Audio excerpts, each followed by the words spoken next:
Today, Fact Faction looks at 5 killers' disturbing calls to emergency services.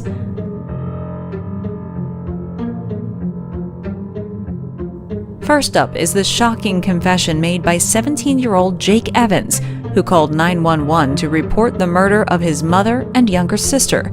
In the call, which was made in 2012, Jake explained in terrifying detail how he killed both his mother and sister using a gun he had stolen from his grandfather, and talked about his thoughts before and after the killings. He explained that he was influenced by the horror film Halloween. He admired the killer in the film because he did not have any empathy. Leading up to the incident, Evans had gotten angry at his 15-year-old sister Mallory due to hearing her say something racist. According to Evans, this made him despise his family, and as a result, he saw them as bullies and racists. In his full 4-page confession, Jake also explained that he was planning on killing his grandparents who lived opposite his house, as well as his older sister, but had second thoughts after the murders. In 2015, Evans was sentenced to 45 years in prison. Parker County 911, where's your emergency? My house. Okay, what's the emergency? I just killed my mom and my sister. What? I just killed my mom and my sister. You just killed your mother and your sister? How did you do that? I shot him with a .22 revolver. Are you sure they're dead? Yes.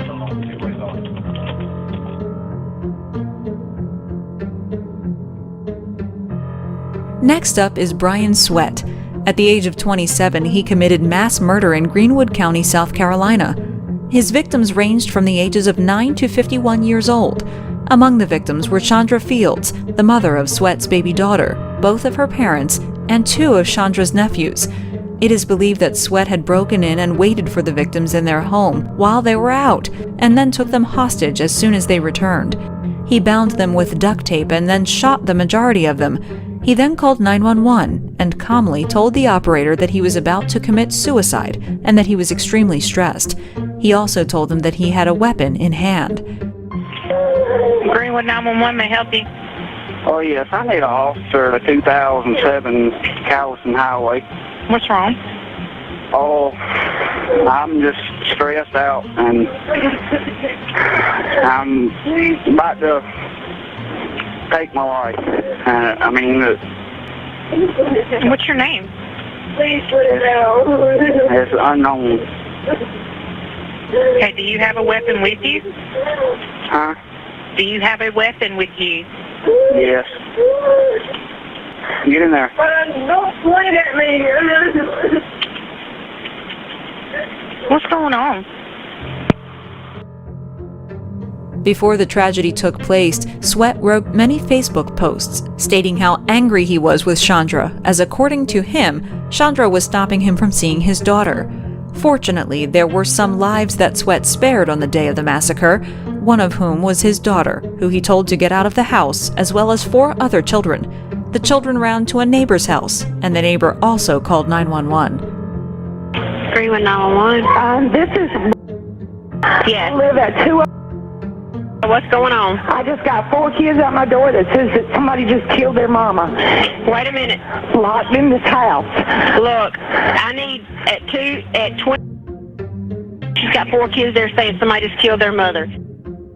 Sweat had a long history of violence and had previously been charged with assault. On the day he decided to take many people's lives, he was actually due in court for a burglary charge, and there was a possibility of him going to prison for 30 years.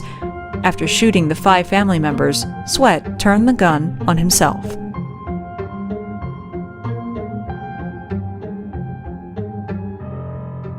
Dale Cregan was well known in his hometown of Manchester as a hard man and was a notorious drug dealer, making up to £20,000 a week.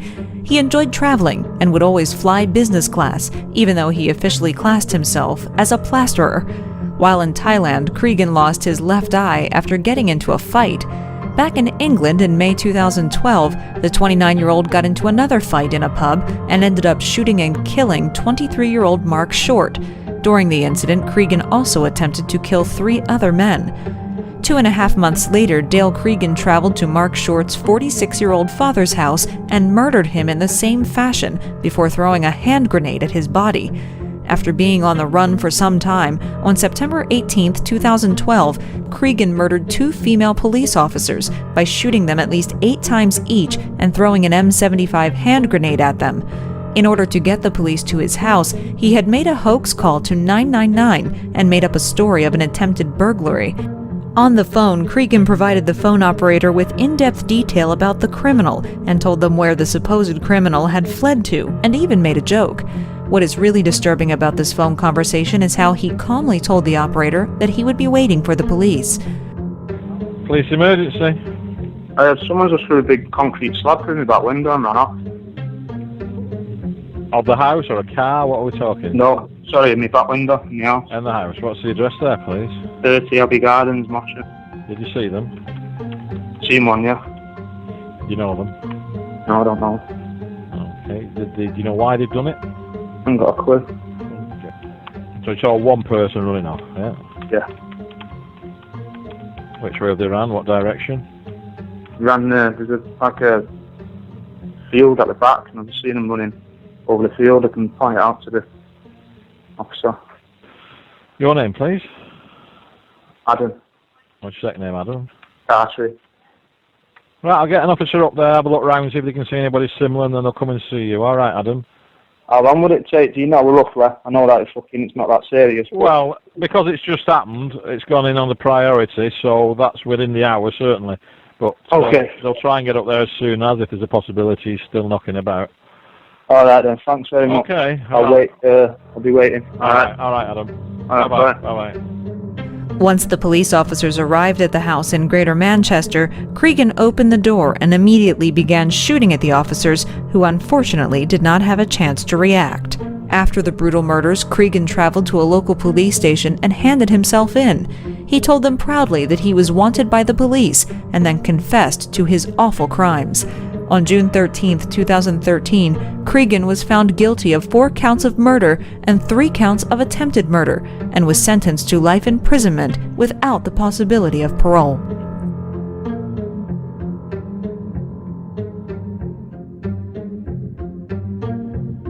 On August 3, 2010, Omar Thornton was called into his place of work at the Hartford Distributors in Manchester, Connecticut, and was confronted with security camera footage which showed him stealing beer.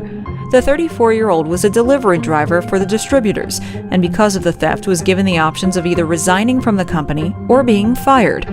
Thornton decided to sign the resignation papers. Shortly after the signing, and without warning, Thornton pulled out 2 semi-automatic pistols which he had been concealing in his bag and opened fire. In a matter of minutes, he had murdered 8 employees and seriously injured 2 others. After the shooting was over, Omar locked himself in an office and called his mother and informed her of the massacre. He also told her that he was about to take his own life. He then called 911 and gave his reasons for the shooting. Here is the call. State Police. This is 911. Yeah, can I help you? This is Omar Thornton, the shooter over in Manchester. Yes, where are you, sir? I'm in the building. You probably want to know the reason why I shot this place up. This place is a racist place. Yep, I understand that. Yeah, they treat me bad over here, and treat all other black employees bad over here too. So I take it to my own hands and handle the problem. I wish I could have got more to people. Yeah. Are you armed, sir? Do you have a weapon with you? Oh yeah, I'm armed. How many guns do you have with you? I got one now. There's one out in the factory there. Yep. Okay, sir. I'm not gonna kill nobody else though. Yeah. We're gonna have you surrender yourself somehow here. Not make the situation any worse, you know what I mean? These cops are gonna kill me. No, they're not. We're just gonna have to get you to relax. I'm back to calm down. To have you, turn yourself over. How much ammunition you have with you? I got a lot of shots left. Oh. What's that? All right. I guess this conversation is over. I have to take care of business. Got my people, I love them. Yeah. And I gotta go now. Oh my. After the call ended, Thornton took his own life by shooting himself in the head before police could get to him. His family and ex-girlfriend claimed that he had complained many times that he was being racially discriminated at work. His ex also claims that she saw a picture on his phone which showed racist graffiti inside the bathroom where he worked. The company's president, other employees, and union officials are adamant that the racist claims are not true.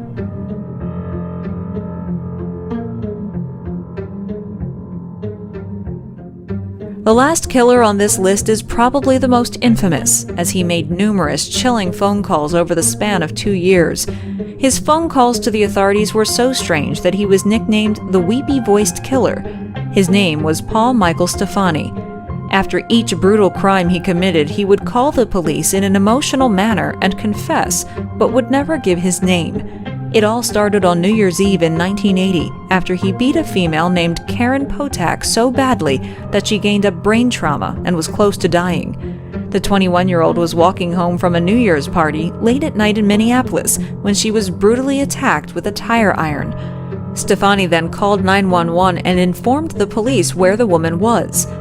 Yes, please, this is an emergency. Please send a squad to Pierce Butler Road, Molenberg Manufacturing Company, machine shop. Please, there's an ambulance too. There's a girl hurt there. Can you tell me what happened to her? Just hurry, she's laying on the ground in the back by the railroad tracks, by the edge here. Hurry. What's the address? I don't know. Who are you? Police found Karen, and she was taken to the hospital with severe injuries but survived the attack. Stefani's next victim was 18-year-old Kimberly Compton. Kimberly accepted a ride from Stefani in June 1981 after meeting him in a diner. Using an ice pick, Stefani stabbed the teenager 61 times and then once again called 911 and confessed. Oh, you find me? I just stabbed somebody with an ice pick. I can't stop myself. I keep killing somebody. 2 days later, Stefani called back and apologized for the murder and claimed that he would turn himself in. However, he never did. 8 days after killing Kimberly, the Weepy-Voiced Killer called 911 and yet again apologized. Don't talk, just listen. I'm sorry what I did to Compton. I couldn't help it. Don't know why I had to stab her. I am so upset about it. I keep getting drunk every night. I can't believe it. It's like a big dream. I can't think of being locked up. If I get locked up, I'll kill myself. I'd rather kill myself than get locked up. I'll try not to kill anybody else.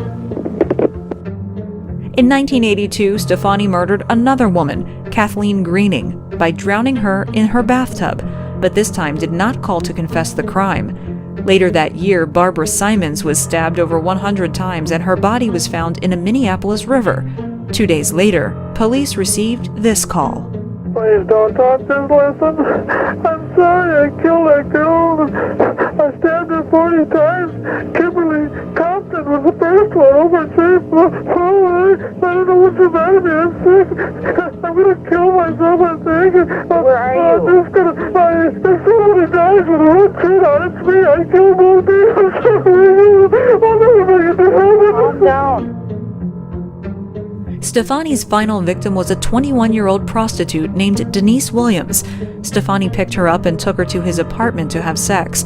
After leaving the apartment, instead of dropping the young woman back at the red light district as he had promised, Stefani drove down a dark and secluded road and brutally attacked her with a screwdriver. He stabbed her multiple times. Fortunately, Denise was able to strike him in the head with a glass bottle and managed to get away. As a result, Stefani was bleeding pretty badly, so he decided to call for medical help. Investigators recognized his voice and were able to link this call to the attack on Denise Williams, and Stefani was arrested. Investigators were then also able to link Stefani to the murder of Barbara Simons, and in 1983, he was given a 40-year sentence.